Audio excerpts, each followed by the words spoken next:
Sebenarnya wujud dan maujud itu dua keping dari sisi mata uang yang sama. Itulah wahdatul wujud. Jadi apa? Itu bedanya antara hak dengan kholq. Jadi Allah itu kalau dilihat dalam dirinya sendiri, maka dialah al-haq. Tapi kalau dilihat dari sisi manifestasinya, penampakannya, kalau bahasanya tasawuf, bahasanya Ibnu Arabi, tajallinya Allah, yang itu namanya kholq, maka dia banyak. Jadi dilihat di sisi dirinya sendiri, Allah itu hak, satu dan segalanya. Tapi dilihat dari sisi manifestasinya, manifestasi itu kan penampakan. Penampakan itu kan bukan yang sesungguhnya, hanya tampilannya aja kayak gitu, tampaknya saja kayak gitu. Nah, itu banyak. Alam semesta ini adalah tampaknya dari Allah. Makanya acara hantu-hantuan itu kan pakai istilah penampakan. Kita tunggu penampakan. Penampakan itu kan bukan barangnya itu sendiri, tapi tampaknya saja kayak gitu. Makanya kalau ada asap lewat, putih-putih lewat, terus dikasih lingkaran merah, perhatikan asap ini, kan gitu. Asap ini kan bukan hantunya, dia cuma penampakannya, tajallinya. Nah, Allah itu satu-satunya, dan penampakannya adalah alam semesta ini termasuk kalian. Itulah wahdatul wujud.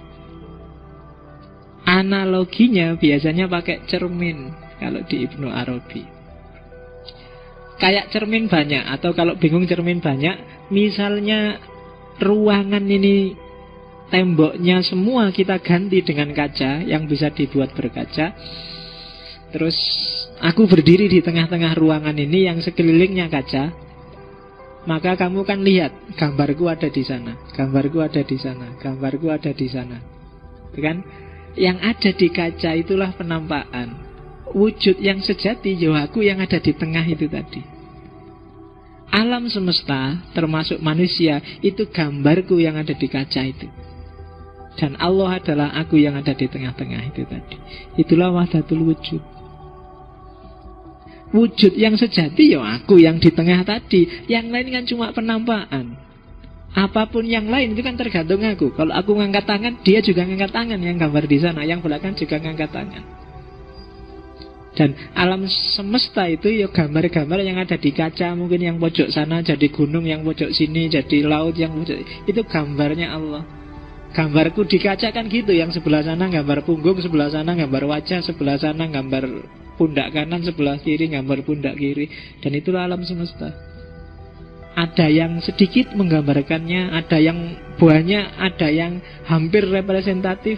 Dan di antara yang dianggap paling mendekati Allah, ala suratihi, adalah manusia. Jadi manusia adalah representasi, bukan jasmaninya ya. Nanti kalau jasmaninya kamu berarti Allah itu kayak gini, enggak. Tapi ruhaniyahnya, dimensi ruhnya manusia adalah manifestasi paling sempurna dari wujud Allah. Makanya innallaha khalaqa Adam ala suratihi. Oke. Itulah gambarannya wahdatul wujud. Jadi semuanya wujud, semuanya Allah, semuanya wahdah, jadi satu. Ya. Jadi al-haq sama al-khalq itu dua keping dari sisi mata uang. Intinya ya hak, intinya ya wujud. Yang lain itu maujud.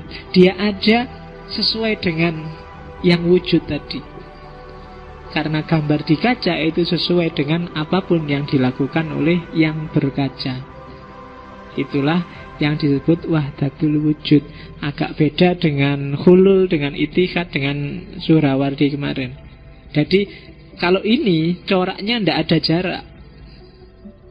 Allah sama makhluk itu ya wajah dari realitas yang sama. Hanya yang satu sejati, yang satu adalah akibat. Yang satu sebab, yang satu akibat.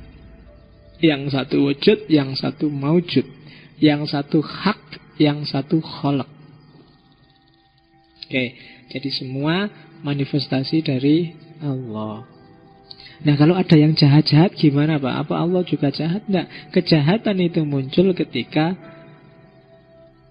manifestasi tadi tidak tampak, terhijab. Jadi tidak bergaya, tidak berprofil seperti adanya, tidak sesuai proporsinya.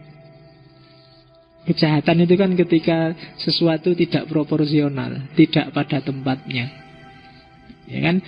Hubungan laki-laki perempuan itu indah, tapi ketika tidak pada porsi dan proporsinya dia jadi jahat. Ya kan? Bunuh itu kalau pas porsi dan proporsinya dia indah. Agak susah membayangkan bunuh. Ada di konteks tertentu bunuh itu indah. Pembunuhan itu indah, bahkan disaksikan oleh banyak orang. Misalnya waktu korban. Loh iya kan?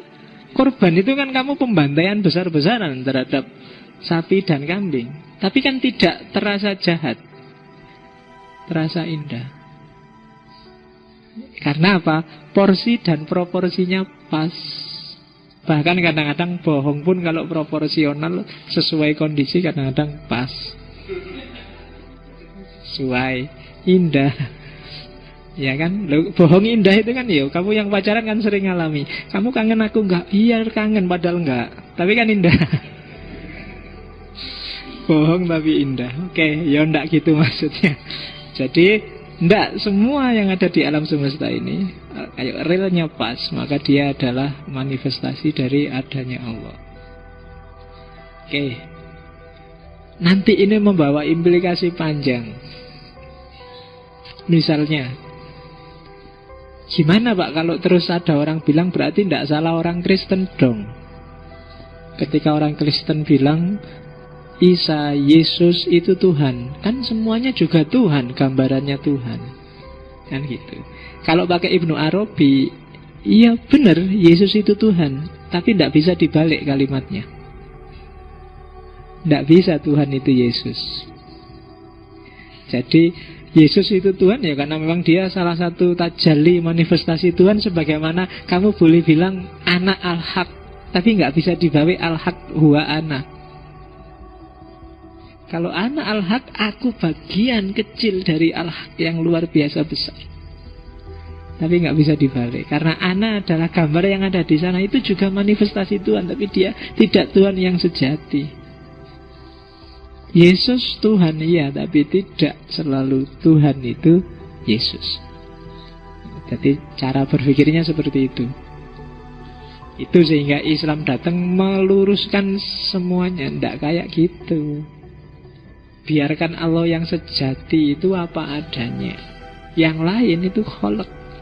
Meskipun ada entitas ketuhanan di dalam masing-masing itu. Dan posisikan setiap entitas ketuhanan sesuai porsi dan peranannya masing-masing, biar dia bisa menggambarkan dirinya sebagaimana gambarnya Tuhan. Dan manusia yang bisa memerankan dirinya secara pas sebagaimana surahnya Tuhan, itu nanti yang di Ibnu Arabi disebut insan kamil. Nanti di belakang ada penjelasannya.